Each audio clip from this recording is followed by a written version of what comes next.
Hello, a warm good morning, students. I am here to teach the students of class 6. Today, we will discuss the second chapter of English literature, Bertie and the Lion. Now, see, this is a very interesting story about a boy who neither has dog, nor rabbit, nor cat, nor parrot as a pet animal, but he has a lion cub as his pet. So let's begin. Now, see the first paragraph. One morning, a week or so later, Bertie was woken by a chorus of urgent neighing. He jumped out of his bed and ran to the window. A herd of zebras was scattering away from the waterhole, chased by a couple of hyenas. Then he saw more hyenas. Three of them standing stock still, noses pointing, eyes fixed on the waterhole. It was only now that Bertie saw the lion cub. But this one wasn't white at all. He was covered in mud, with his back to the waterhole, and he was waving a pathetic paw at the hyenas that were beginning to circle. The lion cub had nowhere to run to, and the hyenas were sidling ever closer. एक सुबह Bertie अचानक किसी singing group का हिनहिनाना सुनकर उठा। वो अपने bed से कूदा और दौड़कर विंडो के पास गया। ज़ेब्रा का एक झुंड झरने से दूर बिखरा हुआ था। इनका एक जोड़ी हाइनस पीछा कर रहे थे। तभी उसने और हाइनस देखे। उसमें से 3 स्थिर खड़े थे, नुकीले नाक, आंखें झरने पर टिकी हुई थीं। इसी वक्त बर्टी ने लायन कब को देखा, पर यह बिल्कुल भी सफ़ेद नहीं था। लायन कब पूरी तरह से मिट्टी से कवर्ड था।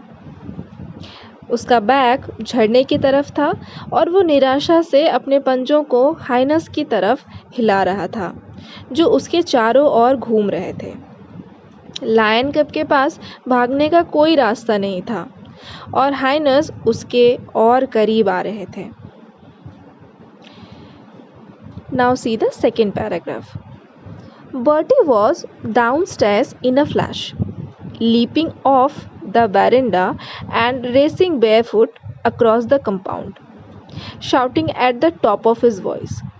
He threw open the gate and charged down the hills towards the waterhole, yelling and screaming and waving his arms like a wild thing. Startled at this sudden intrusion, the hyenas turned tail and ran, but not far.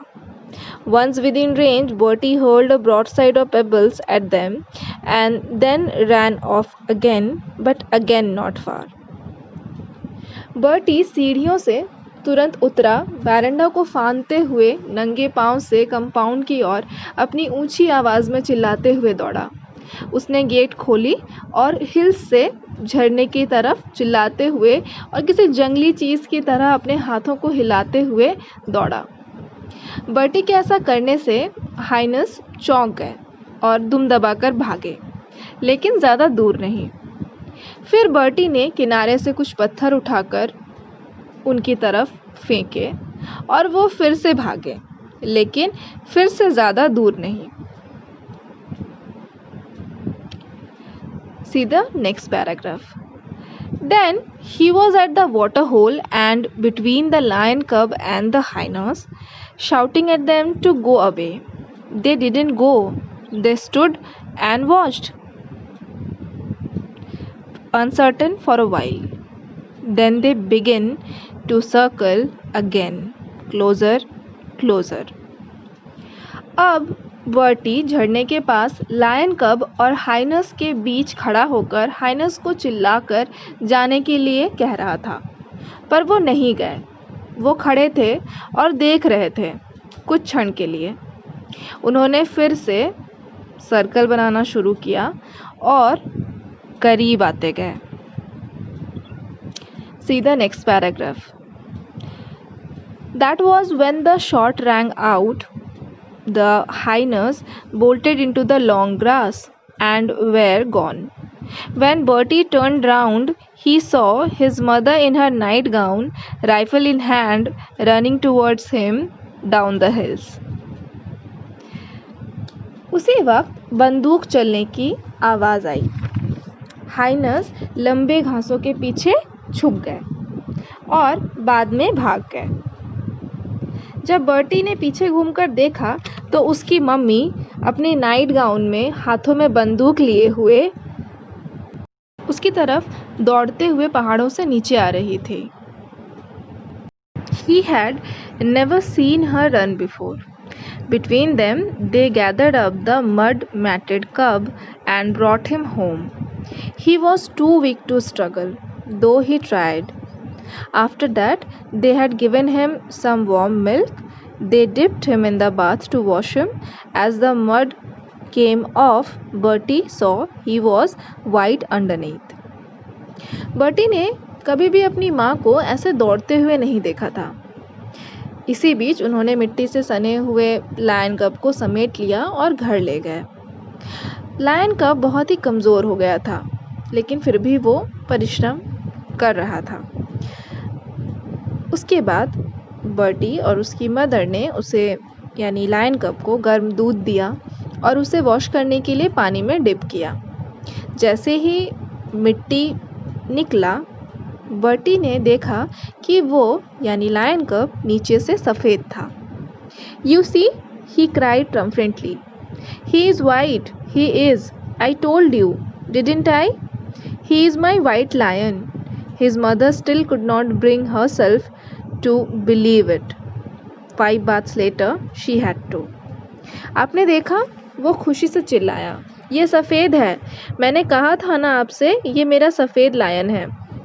उसकी माँ अपने आप को विश्वास ही नहीं दिला पा रही थी, लेकिन 5 बार नहलाने के बाद उसे भी विश्वास करना पड़ा। They set him down by the stove in a washing basket and fed him again. All the milk he could drink, and he drank the lot. Then he lay down and slept. He was still asleep when Bertie's father got back at lunchtime. They told him how it had all happened. उन्होंने यानी Bertie और उसकी माँ ने उसे stove के पास एक washing basket में नीचे रखा और फिर से उसे खिलाया। जितना दूध वो पी सकता था वो सारा उसने पी लिया। फिर वो लेटा और सो गया।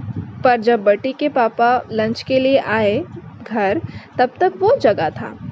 बर्टी और उसकी मदर ने अपने पापा को सारी चीज़ें बताईं कि ये सब कैसे हुआ।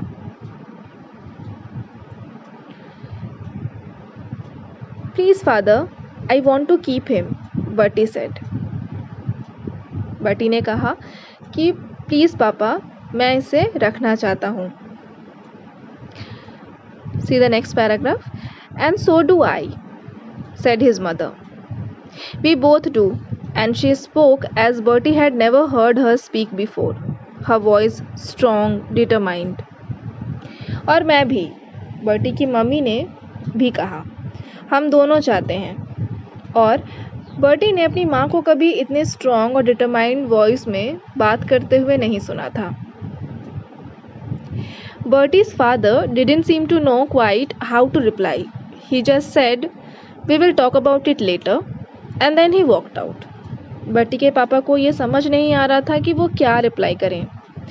उन्होंने सिर्फ कहा, "हम इस बारे में बाद में बात करेंगे," और वो वहाँ से उठकर बाहर चले गए।